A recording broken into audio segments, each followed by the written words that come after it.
देश के बड़े हिस्से में कांग्रेस अपनी राजनीतिक जमीन गंवा चुकी है, लेकिन कर्नाटक ऐसा राज्य है जहां कांग्रेस ने मेहनत से खोई जमीन वापस पाई। जब जमीन वापस पाई तो बड़ा प्लान बना कि कर्नाटक में चप्पे चप्पे पर कांग्रेस के भवन बनेंगे। संगठन को लेकर राहुल गांधी के विजन, डीके शिव कुमार के मास्टर स्ट्रोक से कर्नाटक में 100 कांग्रेस भवन बनाने के प्लान पर तेजी से काम चल रहा है। हो सकता है अगले महीने से आधारशिला रखने का काम भी शुरू हो जाए। कहानी शुरू होती है एक विजन से। राहुल गांधी चाहते हैं कि देश के हर जिले में कांग्रेस का अपना एक वैचारिक किला हो।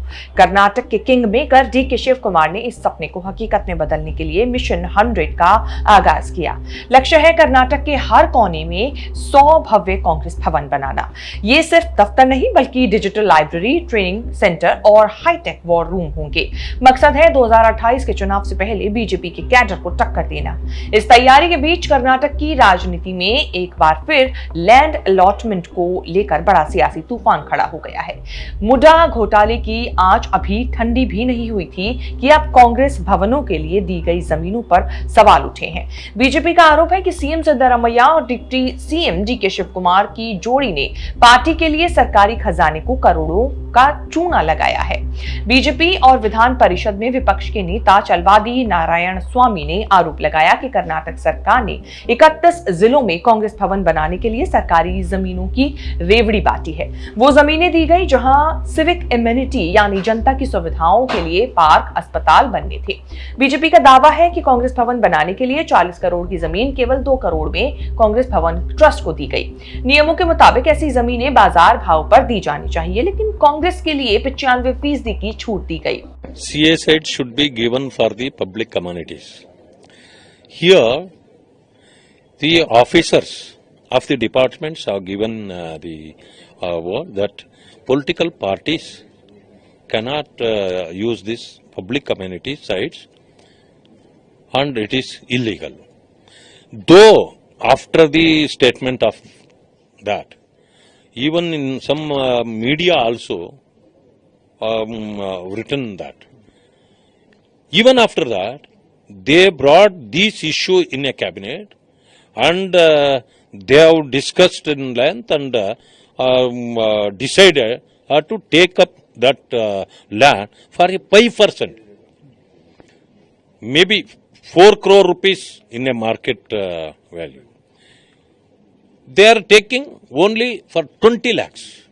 So imagine, almost 31 sites they have taken from the, see, whatever the record available with me, it is 31. Maybe all these 100 sites, 100 bhavans, all from इस पूरी कहानी के सेंटर में है डीके शिव कुमार, जो न केवल कर्नाटक के डिप्टी सीएम हैं बल्कि प्रदेश कांग्रेस अध्यक्ष भी हैं। नारायण स्वामी ने आरोप लगाया कि शिव कुमार ने अपने प्रभाव का इस्तेमाल कर फाइलों को क्लियर करवाया। आरोपों पर डीके शिव कुमार चुप नहीं रहे, डंके की चोट पर बीजेपी पर पलटवार किया और कहा कि अगर बीजेपी अपने भव्य दफ्तर बना सकती है तो कांग्रेस क्यों नहीं। शिव कुमार ने माना कि कांग्रेस भवनों के लिए 5000 से 10,000 स्क्वायर फीट की सरकारी जमीन दी गई है।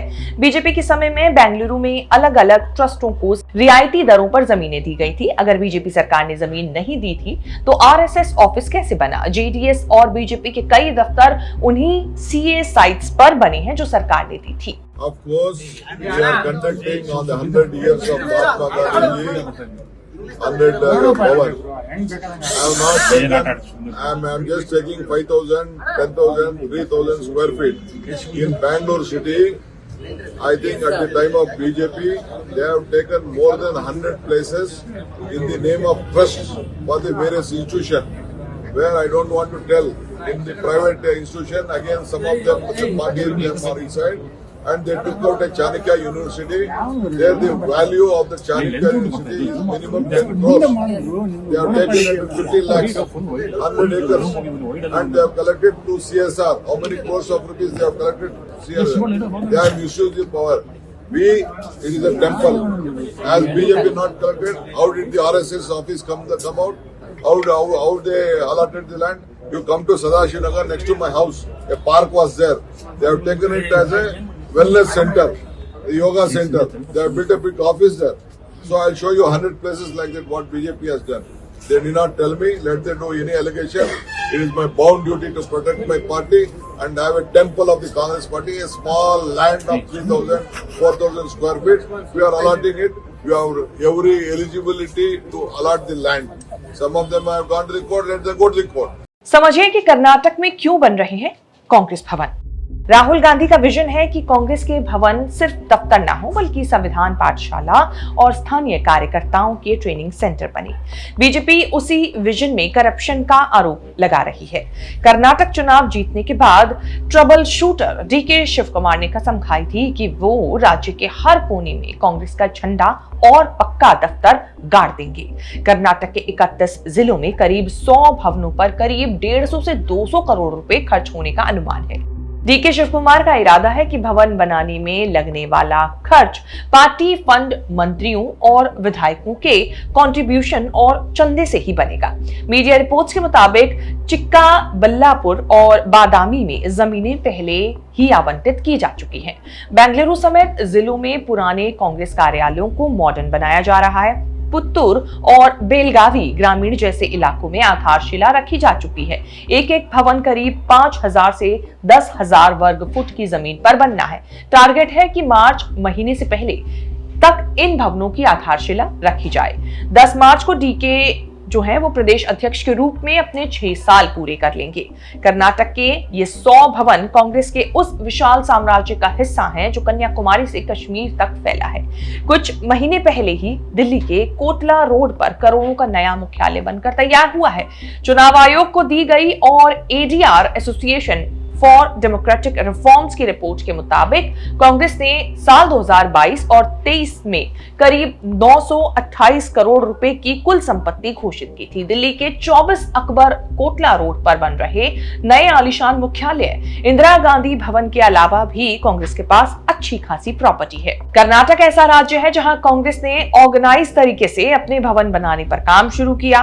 पिछले साल कांग्रेस ने प्रॉपर्टी की देखरेख के लिए अलग विभाग बनाया जिसका हेड जो है वो विजय इंदर सिंगला को बनाया गया। तो क्या कर्नाटक के ये कांग्रेस भवन पार्टी के पुनरुद्धार की नींव बनेंगे, ये सवाल है, या फिर मुंडा घोटाले के बाद ये जमीन आवंटन विवाद सिद्धरामैया सरकार के लिए नया सिरदर्द बनेगा। बीजेपी अब इस मामले को लोकायुक्त और कोर्ट ले जाने की तैयारी में है। मामला कानूनी कार्रवाई और औपचारिक शिकायतों के चक्रव्यूह में फंस चुका है। चलवादी नारायण स्वामी ने लोकायुक्त में शिकायत दर्ज कराई है। अगर लोकायुक्त ने अपनी जांच में नियमों का कोई भी उल्लंघन पाया तो ये बड़ा कोर्ट केस और राजनीतिक विवाद बन सकता है। बीजेपी ने चेतावनी दी है कि यदि राज्य सरकार इन विवादित आवंटनों को तुरंत रद्द नहीं करती है तो कर्नाटक हाईकोर्ट में शिकायत की जाएगी। 100 कांग्रेस भवन बनने से पहले मामला राजनीतिक आरोप प्रत्यारोप से निकलकर जांच एजेंसियों के पास पहुंच गया है। शेष भारत की इस रिपोर्ट में इतना ही। इस रिपोर्ट को लेकर आपकी क्या राय है कमेंट करके बताएं और आगे भी ऐसी खबरें देखने के लिए आप बने रहें न्यूज तक के साथ। राजनीति हो या क्राइम, संसद की बहस हो या सड़क की सच्चाई, बाजार की चाल हो या रोजगार की तलाश, देश की चर्चा हो या दुनिया की हलचल, जंग के शोर से सीज फायर की खबर तक, यूपी बिहार से तमिलनाडु की सियासत तक, एस्ट्रोलॉजी के सितारों से खेल के मैदान तक, सच साफ सीधे अंदाज में देखिए तक 360, गली से ग्लोब तक।